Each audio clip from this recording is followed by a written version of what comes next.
Pemirsa, aktif berkarya, baik di studio maupun di spot-spot eksotik, merupakan salah satu cara bagi perupa untuk memompa semangat estetik, sekaligus menjaga imun kreativitas di masa pandemi COVID-19.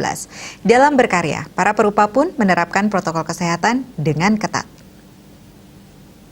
Seniman berharap pandemi COVID-19 segera mereda sehingga aktivitas berkesenian bisa berlangsung lancar.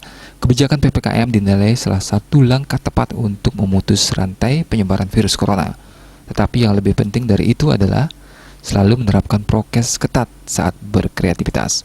Dengan demikian, lonjakan kasus COVID-19 bisa ditekan. Memang selama pandemi, kreativitas seniman tak pernah surut. Hal itu diakui perupa Imade Sutarjaya asal desa Bantas, Kecamatan Timur, Tabanan. Perupa dengan gaya lukisan ekspresionis ini mengatakan, dalam kondisi pandemi kegiatan melukis masih bisa dilakukan di studio dan di sejumlah spot menarik.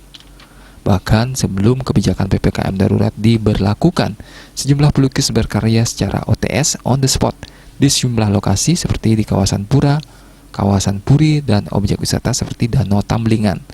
Banyak lukisan yang dihasilkan perupa dalam berkarya seperti itu. Ini salah satu cara seniman menyikapi kondisi pandemi.